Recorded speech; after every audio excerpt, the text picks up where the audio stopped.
Merci d'être là ce soir. Je vais essayer de vous captiver, de vous intéresser sur les disruptions et les évolutions qui frappent à la porte de l'automobile, en sachant que certaines vont se passer, d'autres ne se passeront pas, et d'autres pourraient arriver, et peut-être même que je ne vous en parle pas ce soir et que je ne les ai pas vues arriver. C'est ça le principe de la disruption. Alors, pour commencer, c'est une page de symboles. Je crois que les logos parlent d'eux-mêmes. Vous avez sur la gauche des marques qui ont disparu ou qui sont en train de disparaître. Ceux d'entre vous qui, comme moi, ont des cheveux blancs, ça nous fait à tous quelque chose de dire que Kodak est en train de disparaître, parce que Kodak n'a pas vu l'évolution du numérique, par exemple. Il y a des marques qui apparaissent sur la droite de l'écran. Il y a des nouveaux entrants qui n'existaient pas il y a une dizaine d'années. Il y a des idées nouvelles. Alors regardez, Octo Technologies, ça c'est très intéressant, qui travaille à refaire une nouvelle expérience client dans les magasins Leroy Merlin. Ça c'est quand même des choses très intéressantes, d'aller dans le détail regarder ce qui se passe dans l'évolution du commerce. Donc de la réinvention. Costco qui est l'un des plus gros du business, qui s'installe en Chine sans boutique. Là aussi, il y a un message. On a beaucoup de systèmes qui sont des systèmes avec boutique. Costco s'installe en Chine sans boutique. C'est comme si Walmart faisait quelque chose dans le monde sans son magasin Walmart, ou qu'on va vendre des voitures ailleurs que dans des dealerships. Et puis j'ai choisi un homme qui est Richard Branson. Il faut quand même un petit peu regarder en travers la vie de cet homme. Nul ne l'a vu venir. Il s'occupait de musique, d'édition. Et puis de musique à l'édition, il est passé à la distribution. Et la distribution, il est passé au transport aérien. Tout ça avec succès, avec un grand succès. Du transport aérien, il passe maintenant à l'espace. Et c'est peut-être lui qui emmènera vos enfants sur Mars ou sur la Lune dans quelques années. Donc voilà, si vous voulez, un petit peu l'univers. Alors, la disruption. Je vais faire un tout petit peu de théorie en 2-3 slides, juste pour vous faire rentrer dans ce que c'est que la disruption et pourquoi on en parle. Et après ça, on viendra à l'automobile. Alors, à l'origine, la disruption, c'est un phénomène physique. C'est un phénomène de physique nucléaire. Je ne suis pas du tout spécialiste de ces choses-là, mais ça vient de ces sujets-là, et c'est une rupture d'arc électrique. Alors, pour nous, dans le commerce, c'est un événement qui provoque l'arrivée d'un nouveau produit ou d'un nouveau service dans un secteur sans que ce secteur l'ait vu arriver. Voilà, très simplement. Ces trois petites illustrations sont intéressantes. La première, elle montre la disruption comme étant une fracture. La seconde, la disruption avec les S intervertis et le T interverti comme étant une vision différente du monde. Et la troisième, comme étant une implosion. Donc, à chacun de se faire sa religion. Moi, je n'en ai pas spécifique, c'est pour ça que je vous montre ces 3 slides. La disruption, c'est un petit peu de tout ça. Donc, à la fois fracture, à la fois vision différente, à la fois implosion d'un business model ou d'un métier. Ensuite, le process. Alors, le process, c'est toujours la même chose. On part très souvent d'un miroir cassé. Qu'est-ce que c'est qu'un miroir cassé? Un miroir cassé, c'est l'opinion du client.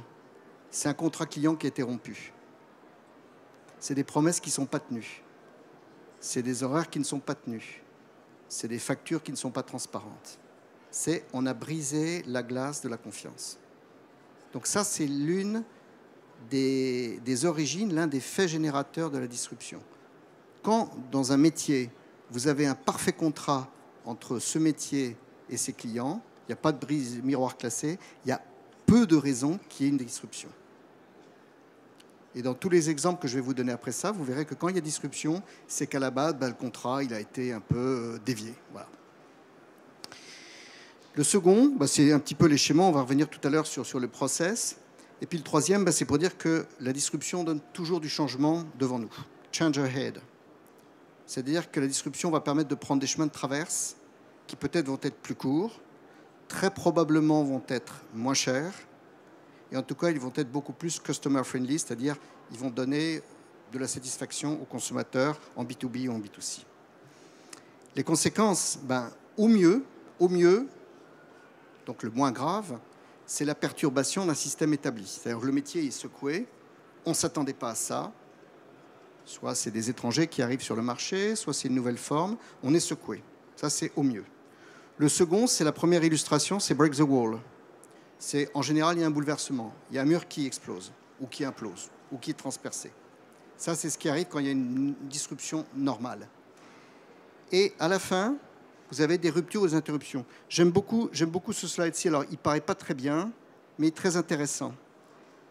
Pour moi, il explique ce que c'est qu'un changement de modèle. Vous avez des ampoules qui n'éclairent plus. C'est les entreprises qui sont mortes. Il y a une entreprise qui est différente. C'est l'ampoule qui est couchée. Elle éclaire toujours. Et je crois que c'est une très belle illustration de ce que peut être la disruption, c'est-à-dire c'est un changement. On ne remet pas en cause l'ampoule. On ne remet pas en cause la lumière. Mais on remet leur statut et leur organisation. Et là, il y a beaucoup de messages derrière qu'on va essayer de travailler ensemble maintenant. Alors, pour passer un petit peu de la théorie à la pratique, quand on essaie de matérialiser, de formater la disruption, je viens de vous le dire, donc on a une pression du marché, on a des clients qui ne sont pas satisfaits, enfin bon, il y a plein de raisons. Au passage, c'est peut-être 2 ou 3 raisons simplement, et c'est peut-être d'autres raisons qui pourraient s'ajouter à ça. Qu'est-ce qui se passe? Ces raisons amènent une disruption. Donc, une disruption, c'est ce que je viens de vous dire avant. Il y a quelqu'un qui, sur la planète, dit « Moi, ce métier-là, je vais le faire différemment ». Et qui prépare une façon différente de faire ce métier. Et je crois que presque tous les métiers de cette terre sont concernés. Même les métiers de chercheurs ou les métiers éducatifs. Il y a d'autres façons de faire tous les métiers aujourd'hui. Et ce n'est pas que le web ou la digitalisation. Donc, il y a quelqu'un qui a une autre idée et ça provoque une disruption. Et alors ensuite, ce qui est très intéressant, c'est qu'on a tout un cycle qui se produit. Alors, dans l'ordre, quand il y a disruption, formellement, le secteur répond. Il court pour s'adapter, il dit « Ah, mais nous aussi, on a des idées. D'ailleurs, on y pensait la semaine dernière. On ne vous l'a pas fait, cher consommateur, mais on vous l'aurait fait dans 15 jours. » Enfin, on essaie, on appelle ça, entre guillemets, de se rattraper. Bon. Mais ce n'est pas tout. Parce que le client, il est là. Le client, c'est vous, c'est nous, c'est nos familles, c'est nos voisins, c'est nos amis. Et le client, il dit « Mais vous me prenez pour un gogo. Ce n'est pas vous qui vouliez changer, c'est quelqu'un qui vous a fait changer. C'est un phénomène qui vous a fait changer. » Vous voyez ce que je veux dire? Ça, c'est très important. Donc, qu'est-ce que ça produit? Le client, il a changé. Et vous allez voir dans différents exemples que je vais vous donner, le client, la disruption, l'a fait changer tout simplement. Et donc, il dit, mais je ne suis plus d'accord. Parce que ce qui se passe là, vous auriez dû le faire avant, vous, le secteur. Et vous ne l'avez pas fait. Donc, de nouvelles attentes, de nouveaux comportements. Ça arrive maintenant qu'un consommateur dise à une entreprise, je vous quitte parce que vous avez triché, parce que vous avez menti. On a eu un exemple il n'y a pas longtemps. Bien évidemment, ça va générer un changement de modèle. Et ce changement de modèle, de façon profonde, va entraîner une évolution du secteur. Et c'est parti. Je vais vous donner quelques exemples dans 2 minutes. Et ces évolutions, vous avez des perturbations, bouleversements, ruptures, interruptions, remplacement des acteurs. Vous avez plein de changements qui peuvent se passer. Alors, quelques-uns parmi les secteurs concernés, le transport aérien, ça se passe depuis maintenant 15-20 ans.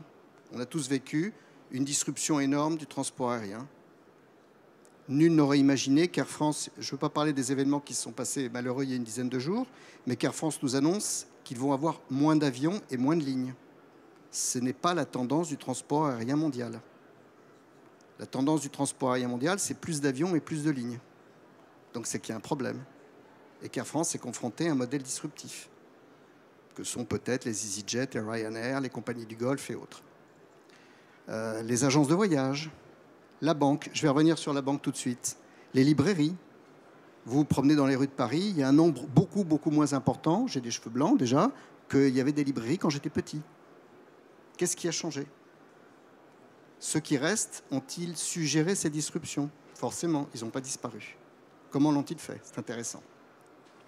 L'édition musicale, la distribution, la pharmacie, les taxis. Je vais vous parler tout à l'heure d'Uber.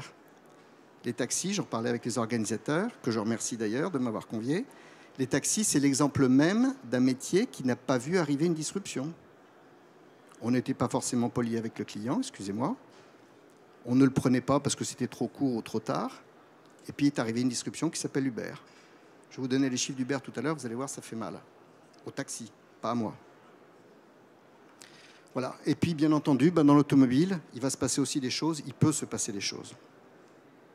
Je voudrais, pour être emblématique de tous ces secteurs, vous montrer une société qu'on connaît tous, ING Direct. Alors, vous avez quelque chose de très fort, c'est leur logo. Et leur logo, la baseline, comme on dit en publicité, derrière, il y a marqué « Améliorons la banque ». C'est fabuleux comme message. Une banque qui dit « Améliorons la banque ». Qu'est-ce que ça veut dire? Ça veut dire je crache dans la soupe et je dis que moi-même, ma propre banque, elle n'était pas top avant. Sinon, je ne vous dirais pas à vous les clients qu'il faut l'améliorer. Deuxième chose, j'écris « Améliorons », c'est-à-dire nous, les clients, et nous, la banque. Et troisième point, je critique mes concurrents qui n'ont pas su évoluer. Et derrière ce message d'ING Direct, Before Bank, Fortunéo, toutes les nouvelles banques, vous avez quelque part une insulte professionnelle qui est adressée à l'univers bancaire, qui en effet n'a pas su évoluer et qui est au bord d'une énorme disruption. Parce que maintenant, on peut tous ne plus avoir de compte en banque, ne plus aller dans les grandes banques classiques et vivre différemment notre relation à un univers bancaire. Voilà fondamentalement ce que c'est que la disruption, un petit peu en théorie sur 2 slides. Maintenant, on va rentrer dans l'automobile. Alors, j'ai pris les fameux P d'un Kotler auquel j'ai rajouté, bien entendu, l'innovation. Et puis, j'ai relevé, alors bien sûr, ce n'est pas exhaustif. Certainement, mon tableau est faux. Et il doit manquer des aspects. Métier par métier ou point par point, tout ce qui pourrait arriver en disruption. En sachant que, bien entendu, ce qui est en noir est probablement ce qui pourrait être le plus dangereux un jour. Je pars par le bas. L'impression 3D, en matière d'innovation, ça va être un point d'entrée pour la disruption énorme. Les nouvelles places de marché vont taper sur le play, c'est-à-dire sur les réseaux de distribution. Quand on peut vendre des voitures sur Internet, pourquoi aller investir 12 millions d'euros dans une concession qu'il faut chauffer le week-end, qu'il faut éclairer le soir jusqu'à 22 h et qui est vide la plupart du temps? Voilà le fond de la question. Et c'est ça la disruption. Donc vous avez différents sujets. Alors le consommateur, j'ai mis en violet mauve, c'est-à-dire que ça va faire mal. Je pense que quand le consommateur va prendre le pouvoir dans le monde automobile, on va voir ce que ça va donner avec le cas Volkswagen dans les mois qui viennent. S'il y a des class actions, combien ça peut coûter? Bon, en tout cas, je fais partie de ceux qui disent que ce qui est annoncé de 18 milliards, c'est faux. Moi, depuis le début, je dis que ça va coûter entre 50 et 100 milliards. Et j'assume, vous pouvez noter, Éric Legendre, tel jour à telle heure l'a dit. J'étais très malheureux de savoir que le Crédit Suisse confirmait ce que je dis, malheureusement. Le Crédit Suisse a fait une évaluation très pointue en disant que ça va coûter exactement 78 milliards. Donc on est très loin des 18 milliards annoncés il y a quelques jours. Voilà.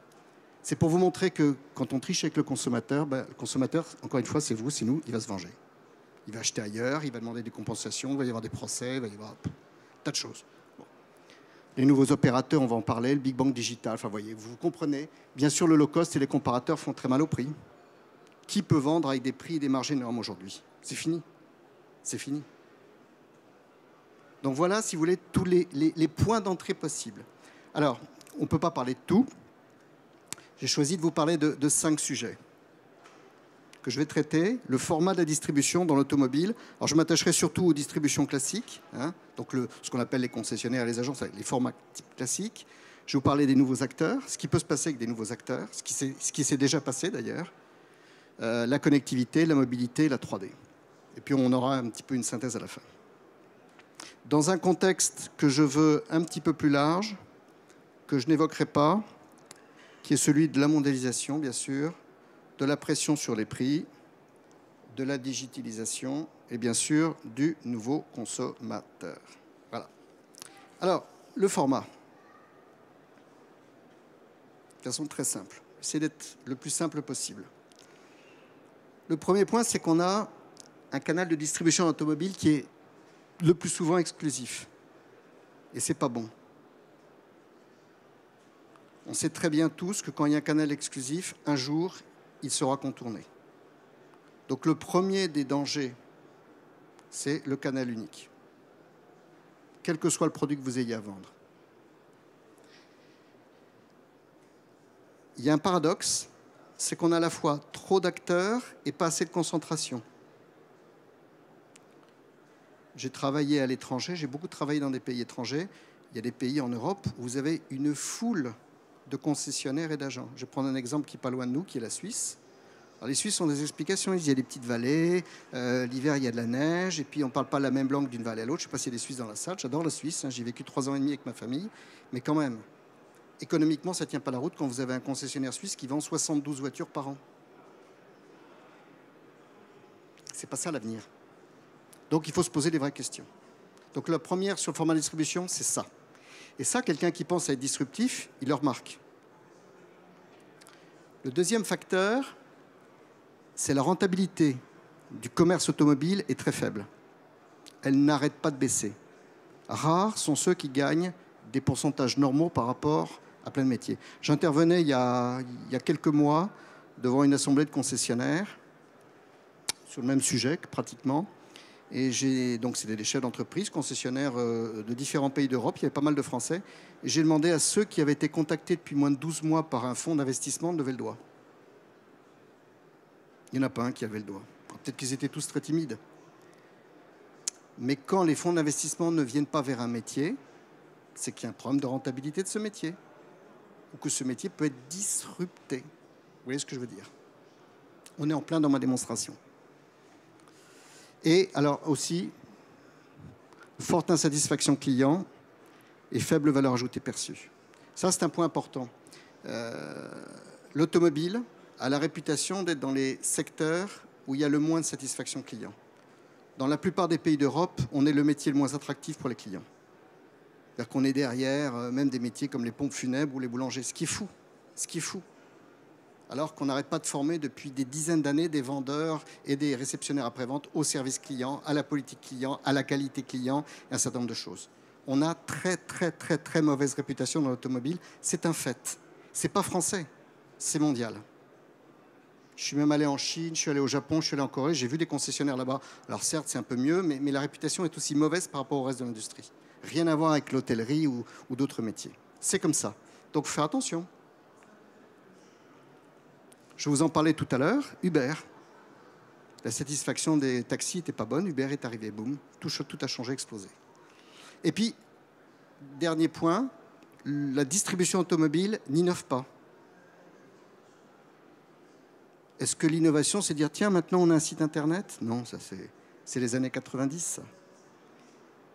Est-ce que l'innovation, c'est de dire, on a un call center, vous pouvez m'appeler le dimanche après-midi? Bah non, ça c'est un basique. Vous voyez ce que je veux dire? C'est pas ça l'innovation. Et la distribution automobile est très pauvre en innovation. Et ça, c'est un point qui est quand même assez soucieux. Ça, c'est le format. Maintenant, les nouveaux acteurs. Alors, je vais commencer par nos amis chinois, indiens et malais. Quand vous regardez l'histoire de l'automobile, il y a 100 ans, l'automobile a été fondamentalement européenne puis américaine. Maintenant, tout bascule à l'Est. Je pense qu'il n'y en a pas beaucoup dans cette salle, ou alors vous êtes tous des spécialistes. Il y a sur ces 3 pays continents, parce que l'Inde et la Chine, c'est des continents plus que des pays presque, une trentaine de constructeurs. Je dis bien une trentaine de constructeurs, qui ont tous des volumes croissants, mais croissants comme ça, sur des marchés qui sont porteurs à 2 digits et qui ont des taux de croissance aussi à 2 digits, qui viennent des puissances de frappe. Alors on peut critiquer la qualité, un certain nombre de choses, mais c'est un fait. Ces constructeurs-là, surtout, ce qu'il faut bien avoir en tête, c'est qu'ils ont une démarche capitalistique. Qu'est-ce que ça veut dire? Ça veut dire que le dernier, il y a un Malais. Alors, il y en a moins en Malaisie. Un groupe malais qui s'appelle Proton. J'ai vérifié ça hier soir parce que je n'en revenais pas. Le groupe Proton a acheté, il y a exactement 20 ans, enfin 19 ans et demi, en 1996, le constructeur Lotus. On connaît tous Lotus. On en a vu sur les Grands Prix, sur les rallyes, dans la rue. Lotus est malais depuis 20 ans. Tata, l'Inde, on fait marche arrière, a acheté Jaguar Land Rover en 2008. Geely a racheté à Ford, Volvo, en 2010. Dongfeng est maintenant capitale de PSA, on le sait tous, depuis 2013. Et puis, je viens de voir dans la presse ces jours-ci, la marque de Tomaso, qui n'existe plus tellement, mais qui est quand même une très belle marque, a été rachetée pour la valeur totalement symbolique, même au Monopoly, je ne l'aurais pas vendue, de 1 million, ce qui est rien, à un groupe chinois constructeur automobile. Alors, il faut que je lise, parce que je ne connais pas par cœur, qui s'appelle Consolidated Ideal Team Venture. Voilà. Pour 1 million, vous voyez la valeur d'une marque et de tout le passé de Tomaso est passé aux mains chinoises. C'est ça qu'il faut se dire. Deuxième point, si vous voulez avoir une réelle vision de ce que sont ces constructeurs asiatiques, ce n'est pas à Paris qu'il faut aller voir. Ce n'est même pas Shanghai. Vous n'allez pas loin, vous traversez la Méditerranée, vous allez à Alger.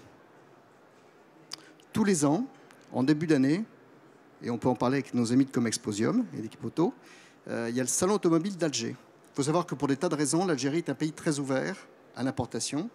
Et donc au salon automobile d'Alger, vous y voyez beaucoup de marques que vous ne connaissez pas, que vous ne voyez pas en Europe.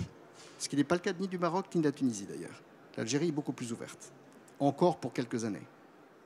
Et là, vous avez la réelle impression de ce qui est en train de se passer avec ces nouveaux acteurs. J'ai passé personnellement 30 ans dans l'automobile. On m'a biberonné en me disant le salon représentatif, c'est Genève. Parce que Genève, c'est assez petit. On a des affectations de mètres carrés en fonction de la taille mondiale, de la taille sur le pays, blablabla. Bla. C'est très complexe, mais c'est pas bête comme situation. Et en fait, voilà. Mais non, Genève est totalement faux. Genève, c'est une cartographie d'un monde automobile qui est celui du passé, qui est celui probablement du XXe siècle et du tout début du XXIe. Le salon d'Alger, lui, c'est le futur.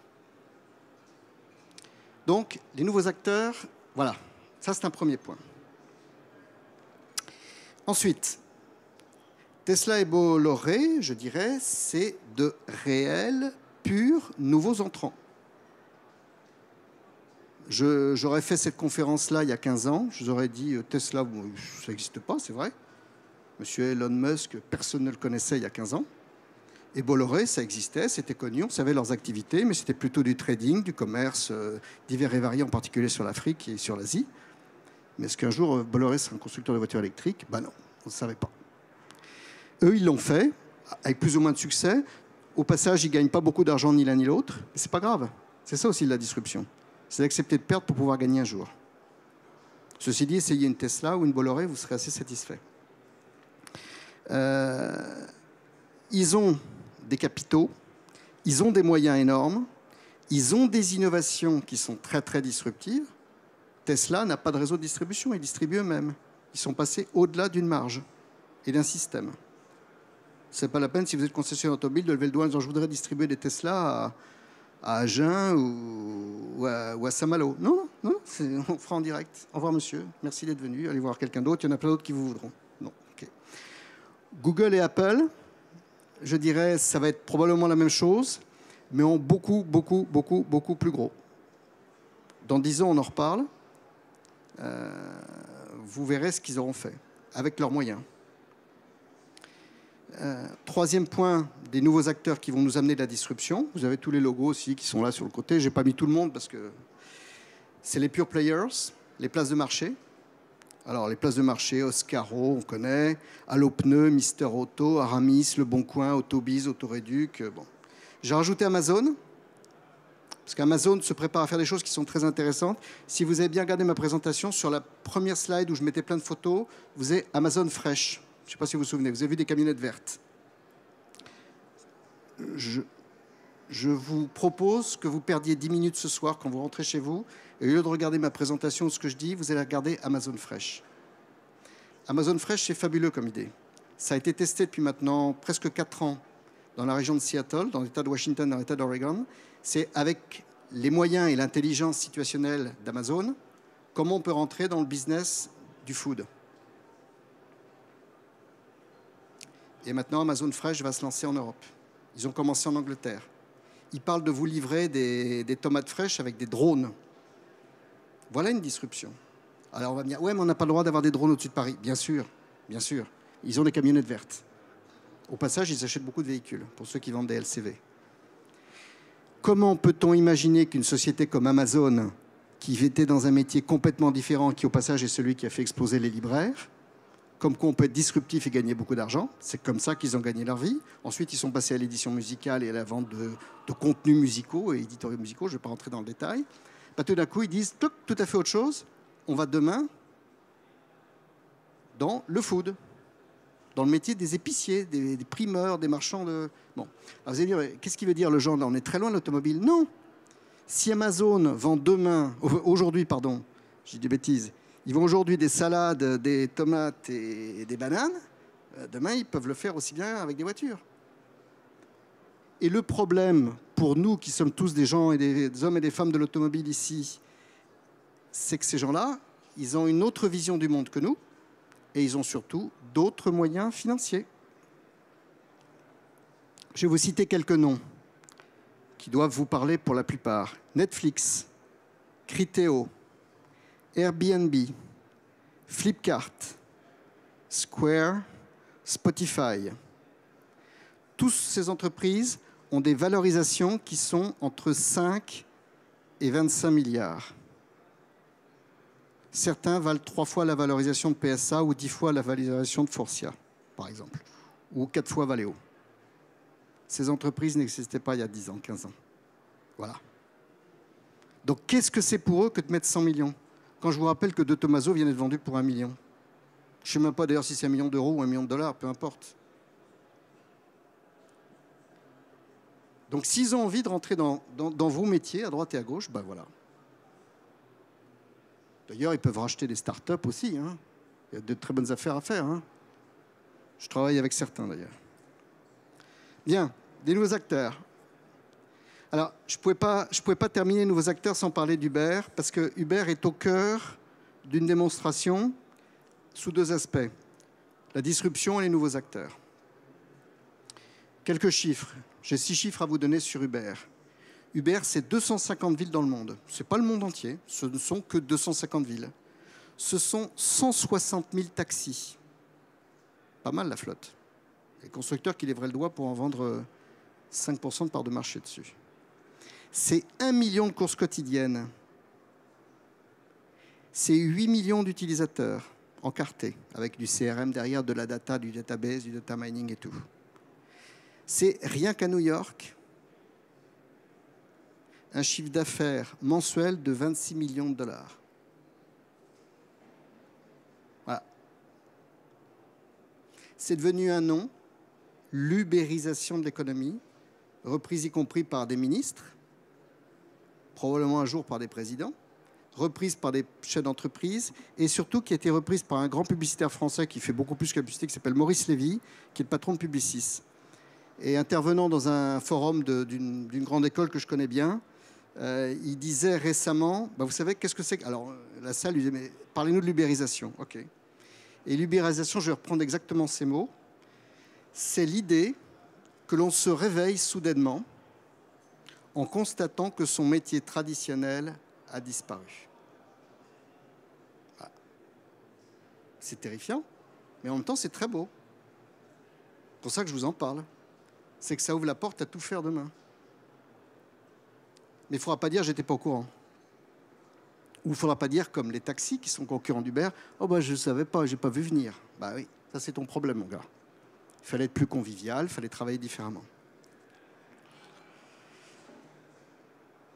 Un autre point de disruption. Alors vous voyez, je suis ma pétale. Hein. Donc j'ai fait le rouge, j'ai fait le bleu, le vert. C'est le code couleur pour bien vous aider à suivre la méthode.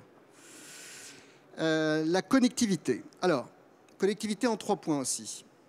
Bien sûr, la connectivité, tout le monde en parle. J'ai vu pas mal de stands ici, là, sur ma gauche.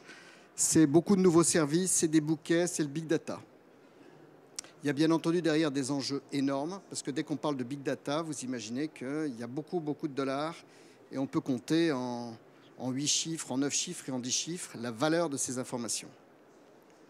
Alors, les fonctions évidentes de la connectivité, bien sûr, c'est tout ce qui est navigation, hospitality, aide à la conduite, distance, warning, les loisirs, Bien sûr, tout ce qui a trait à l'entretien, à la réparation du véhicule et à aider à mieux réparer ou à mieux monitorer, entre guillemets, son véhicule.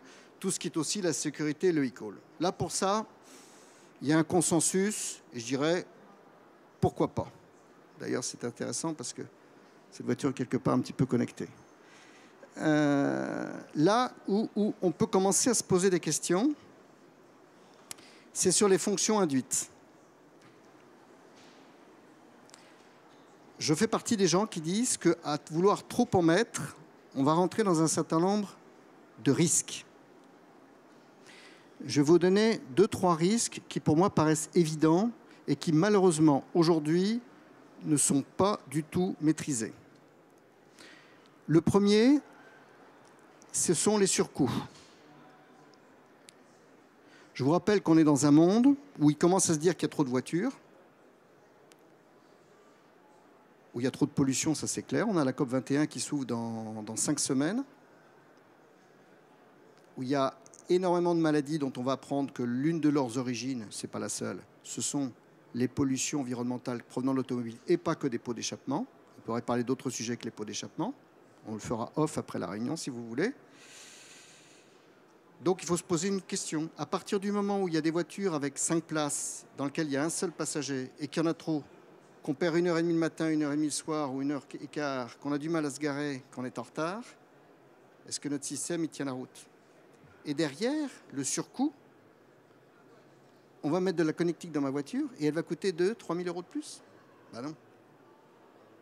Est-ce que donc on ne va pas plutôt vers des beaucoup plus petites voitures qui répondent uniquement à la fonction d'une bicyclette habillée, qui vous conduit avec un moteur, enfin on se comprend. Et moi je prends très au sérieux les menaces qui ont été faites par certains constructeurs indiens de dire mais nous notre target c'est la petite voiture à 4 500, 5 000, 6 000 $. Et je pense qu'il y a beaucoup de bon sens là-dessus. Plutôt que de vendre une voiture que je ne citerai aucune marque, à 12 533 € moins une remise, machin, si tu m'achètes ça avant tel jour, et un financement et autres, avec plein de connectivité dedans. Alors moi, je suis très bête, et en plus, je suis vieux et ringard, j'ai déjà les cheveux blancs. J'ai une voiture tout à fait normale, qui n'est pas très vieille. J'ai déjà du mal à me servir de tous les boutons et toutes les fonctions de connectivité. Je pense que dans 5 ans, je serai largué. J'ai une fille qui est beaucoup plus intelligente que moi, bien sûr, et un garçon, alors encore plus. Eux, ils en font plus, mais quand je regarde ma fille qui a un Nikon, donc vous demandez ça, ben on a des spécialistes de la vidéo, sur son Nikon, elle sait traiter à peu près 20% des fonctions. C'est pareil. Connectivité en voiture, c'est pareil. S'il y en a trop, c'est trop. On est là pour conduire, pour regarder devant. Si en plus on est tellement préoccupé par plein d'informations, de messages, qu'il y a un épicier qui a fait une remise, que tiens, si je veux acheter une cravate de cette couleur-là, il y en a une à 2 km à gauche avec un parking libre et qu'on peut me réserver le restaurant derrière. Si ça me perturbe et que je provoque un accident, qui va payer? Qui va être responsable de ma distraction? Donc vous avez en face de vous quelqu'un qui est très prudent sur la course à la connectivité dans le véhicule pour un certain nombre de raisons. Je rajoute autre chose. Le vol d'informations et le hacking. Maintenant, vous allez dans la presse, vous tapez voiture connectée hacking, il y a des exemples concrets qui ont été faits un peu partout dans le monde, où on peut prendre le pouvoir sur votre voiture et piquer toutes les informations qu'il y a dedans.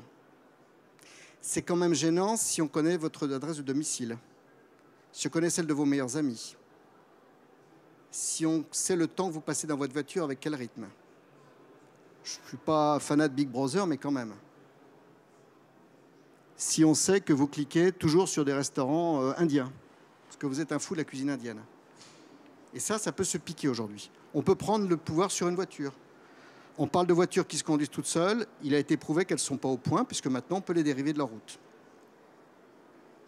Je rappelle à ceux d'entre vous qui sont des historiens de l'automobile, ce qui est loin d'être mon cas, mais qu'il y a eu un très beau débat il y a une dizaine d'années entre deux inconnus qui se prénomment tous les deux Bill. Monsieur Bill Gates, auquel a répondu Monsieur Bill Ford.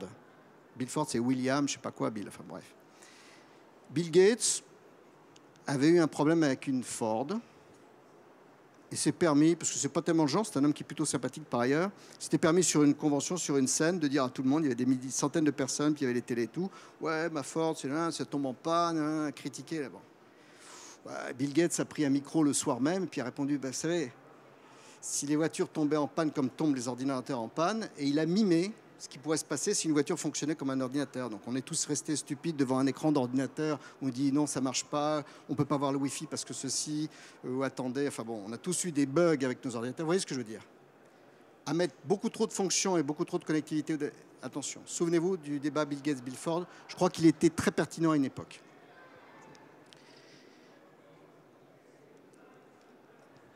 Et donc, un petit peu en résumé, quel est le métier de base d'un constructeur et quelle sera la nouvelle définition du véhicule? Alors, je crois que, sans faire l'apologie de la nano de Tata, qu'on peut critiquer, on va très vite arriver vers deux types de véhicules qui seront d'un rapport de prix de 1 à 2 ou 1 à 2,5 ou 1 à 3. Vous aurez très probablement, d'ici 10 ans, des petites voitures affordable, 2 places, un peu comme une Smart, mais vraiment assez dépouillées, peu polluantes, qui ne sont pas faites pour vous emmener sur la Côte d'Azur. Mais ce n'est pas le sujet. On va parler de la mobilité juste après. Qui sont faites pour les citoyens des villes, qui se gareront facilement, qui auront probablement des coûts de parking plus accessibles, des assurances plus basses, qui à l'achat voudront 5 000 euros, 6 000 euros, et qui seront parfaites pour votre utilisation quotidienne. Et puis on aura des voitures, celles que vous connaissez, probablement lesquelles vous êtes venus ici aujourd'hui avec Hippoto, qui seront beaucoup plus chères, qui seront à 10, 15 000 euros, 20 000 euros, 25 000 euros, 35 000 euros, 350 000 euros si vous voulez les payer, avec plein de connectiques dedans, et puis tous les risques qu'il y a derrière. Et le consommateur choisira. Et qu'est-ce qu'il choisira? Il choisira, et on va passer au slide suivant, il choisira la mobilité, habile transition. Là aussi, il y a une disruption qui est en train de se passer dans l'univers de la mobilité. Alors, le premier, c'est la pression environnementale. J'ai lu un article très, très intéressant sur LinkedIn sur le fait qu'en fait, aujourd'hui dans le monde, ceux qui poussent à une prise de conscience environnementale réelle, ce sont les maires des grandes villes. Et si vous regardez, je ne fais pas du tout l'apologie de Madame Hidalgo ou de certains maires de grandes villes françaises, mais quand vous regardez sur le fond, il y a un pragmatisme et une prise de conscience. Le maire de Los Angeles a pris des décisions récemment. Il y a des camions de pompiers électriques qui vont sortir à Los Angeles. Enfin, il est en train de se passer des choses énormes dans le monde. Le maire de Shanghai a pris des décisions. Le maire de Pékin, vous imaginez que c'est un haut fonctionnaire du Parti communiste pour être maire de Pékin. Eh bien, il a quand même pris des décisions assez fortes, assez violentes. Donc les maires, parce qu'ils sont responsables, parce qu'ils sont élus, parce qu'ils ne seraient pas réélus, parce qu'on va me reprocher un jour des maladies, des dizaines de milliers de morts peut-être. Ceux d'entre vous qui, moi je suis allé plein de fois à Pékin, quand vous posez à Pékin, pratiquement 9 fois sur 10, vous ne voyez pas Pékin. C'est un nuage jaune en dessous de vous. Et quand vous sortez le matin de votre hôtel, le ciel est jaune. C'est dingue. C'est impressionnant. C'est pas que l'automobile, hein. Mais l'automobile, il ne faut pas qu'on se voie la face, on en fait partie. Donc la prise de conscience environnementale, elle vient des villes. Parce que pollution, parce que parking, parce que temps, parce que stress, parce que... Je suis parti 10 minutes en retard. Ce matin, ma voiture était garée dans une rue de Paris. J'avais une camionnette en double fil qui m'empêchait de sortir. Alors j'avais 3 façons de faire. La première, c'est de m'asseoir bêtement dans ma voiture, attendre, c'est pas mon style. La seconde, d'appeler la police, c'est pas mon style non plus. La troisième, c'est d'attendre et puis d'engueuler gentiment le chauffeur. Le chauffeur arrive, je lui ai même pas crié dessus parce que c'est pas mon style. Je lui dis, monsieur, vous croyez que c'est raisonnable ce que vous faites? Il faut que je prenne ma voiture, je vais à Villepinte. Il me dit, mais monsieur, alors comme il a vu que je ne l'engueulais pas, on s'est mis à parler, c'est normal. Je lui aurais aboyé dessus, il m'aurait, on serait engueulé. Non, comme je lui parlais, il m'a parlé. Il me dit, monsieur, c'est ça Paris. Moi, toute la journée, je me gare en double fil au milieu de la rue. Et vous ne croyez pas que c'est un problème, ça? C'est notre faute, c'est nous tous. Hein. Donc, pression environnementale. Ça crée quoi? Des alternatives. De plus en plus, la possession et l'usage. Alors, on peut parler tout de suite des générations Y et des générations Z. Je vous ai parlé de ma fille tout à l'heure. Ma fille ne veut pas passer le permis de conduire. Papa, ça ne sert à rien. Je trouverai toujours un copain pour me véhiculer. Blablacar, Uber, SNCF, EasyJet.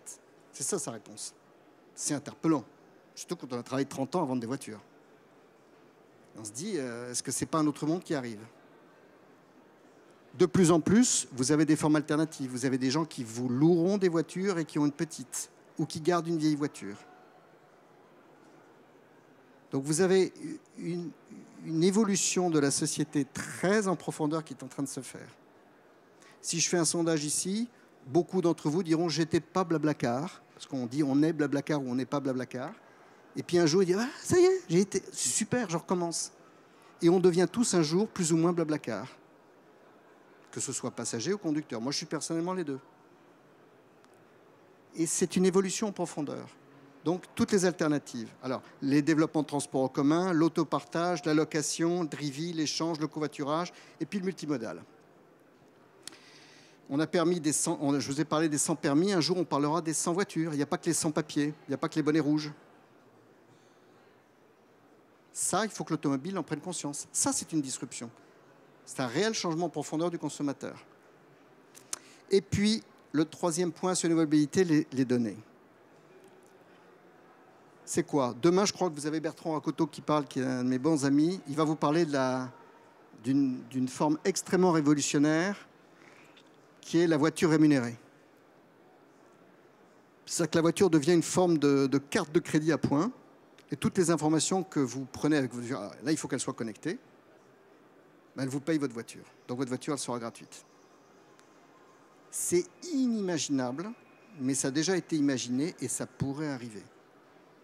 Imaginez que ce soit la solution de Google ou d'Apple, qui disent, monsieur, tenez, voilà une clé pour 1 euro. Il y a un loup. Ah oui, le loup, c'est je vous pique toutes vos informations.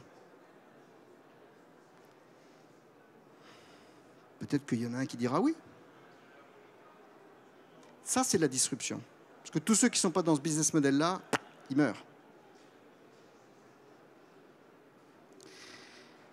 Le dernier des pétales de ma marguerite sur laquelle j'ai choisi de vous parler ce soir, c'est, pour terminer, la 3D. La 3D, c'est d'abord un enjeu ignoré. Je suis très, très étonné qu'on en parle si peu. La 3D va vraiment être une révolution. Pour ceux qui ne le savent pas, il y a des maisons qui sont construites en Chine aujourd'hui pour 10 000 $ en 3D. Je répète, vous m'avez bien entendu, des maisons en 3D. Alors, pas les meubles, hein, mais la maison en soi. Pour l'instant, elles tiennent. Alors, je ne sais pas si elles tiennent des typhons de force 25. Ça s'arrête à 9-10. Mais voilà. Donc, il faut qu'on se pose des questions. La 3D, c'est pas que... Alors, vous avez des imprimantes 3D et ça. La 3D, c'est pas que ça. Hein. C'est pas que faire des jolis petits objets. Ça, c'est la 3D d'il y a 4-5 ans. Aujourd'hui, en 3D, on fait des reins compatibles avec votre ADN. On est en train de préparer à faire du corail humain, c'est-à-dire de reconstituer des os en 3D. Appliqué à l'automobile, qu'est-ce que ça peut être la 3D? Ben, certaines pièces de haute valeur, on pourrait les faire. Les collectionneurs qui ont un beau logo en métal argenté, une victoire de Samothrace ou autre, qui se fait voler parce qu'il y en a plein qui les prennent pour les mettre au salon comme presse-papier, ben, ça sera fabriqué en 3D pour un certain coût qui sera probablement moins cher que celui d'un distributeur. Donc je pense que la 3D va rentrer très discrètement par certaines pièces de rechange, certains composants, bien sûr pour les professionnels, pas les pièces d'usure, pas les pièces de sécurité, pas les pièces de frottement, ça c'est clair. Mais pourquoi pas un jour? Et avec la 3D, on va faire beaucoup de choses. Donc c'est un enjeu qu'il ne faut pas du tout ignorer. Et regardez le nombre de business qui sont en train de se monter. C'est peut-être plus intéressant d'ailleurs que le web aujourd'hui, où il y a tout le monde. Bon, les applications multiples, ben, je vous en ai parlé, les pièces rares, les pièces chères, les très vieilles pièces. Je pense jamais les consommables. Mais un jour, on peut imaginer un volant fait en 3D pour moins cher, dans une petite boutique en bas de chez vous, que d'aller chez votre concessionnaire et le prix sera de l'ordre de 1 à 5 ou 1 à 10. Vous n'aurez pas le logo, vous n'aurez pas différentes matières très agréables au toucher, du cuir, du machin, du truc, du chouette, de lavage qui vient d'Argentine, mais c'est pas grave. Vous direz, moi j'ai un volant, ce que je voulais c'est un volant, je veux une voiture simple. Voilà.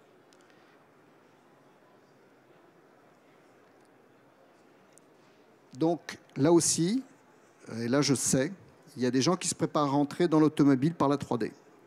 Donc il y a des nouveaux acteurs qui vont arriver que vous n'imaginez pas, qui ne sont pas des gens de l'automobile, mais qui sont des gens qui ont gagné beaucoup d'argent dans d'autres métiers et qui vont dire ben, ces zozos de l'automobile, ils n'ont pas su inventer ça, moi je vais le faire. Et avec la 3D. Et plus vite, et peut-être mieux. Et ça, c'est un jugement de valeur, je ne peux pas le dire. Pour terminer sur la 3D, ça c'est, je cite mes sources, c'est Le Point d'il y a déjà 1 an et demi. Je vous laisse lire. C'est impressionnant.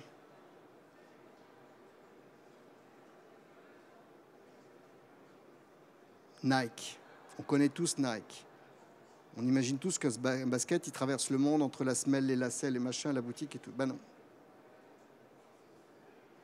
Et quand des gens comme ça disent ça, c'est que vous voyez l'imaginaire qu'il y a derrière. Donc un jour, on vendra des plans. Les plans traverseront la planète. Ce sera ce qu'on appelle des collections, un peu comme dans la mode, vous avez des collections d'été, d'hiver, mais là, la collection, elle durera quelques jours. Puis le plan sera verrouillé. Le plan, il disparaîtra au bout de quelques jours. Et vous aurez des baskets spéciaux, je ne sais pas comment, voilà. Mais vous aurez acheté le plan assez cher, parce qu'ils continueront à gagner de l'argent. Je ne vous parle pas d'automobile, je vous parle de Nike. Mais c'est simplement, encore une fois, l'objet de ce soir, c'est la disruption et le changement, et qu'est-ce qui peut se passer. Quand vous imaginez qu'il y a des gens qui, chez Nike, pensent à ça, qu'est-ce qui peut se passer dans l'automobile, qui est comme un business de billions de dollars, qui intéresse beaucoup de monde. Alors, comment faire face? Là, je vais revenir très vite sur Terre. 4 propositions très simples. La première, pour éviter la disruption, faire son boulot, proprement, correctement. Travailler, démontrer, prouver sa valeur ajoutée. Éviter de perdre des clients. Combien il y a d'entreprises automobiles qui perdent des clients tous les jours et qui n'en gagnent pas? Contrôler le churn, contrôler le turnover. Travailler le taux de fidélité. Quoi. Avoir les meilleurs partenaires, second point. Se remettre en cause. Et puis un personnel de top niveau. Est-ce qu'on est fier dans l'automobile de notre personnel? Bon, je dirais, pour ce que j'en ai rencontré, pas toujours. Si on veut être les meilleurs, déjà, il y a à faire ce petit travail de homemade. Second point, il faut écouter le marché, anticiper les tendances. Je pense que ce soir, je vous ai donné un petit peu d'appétit sur ces évolutions.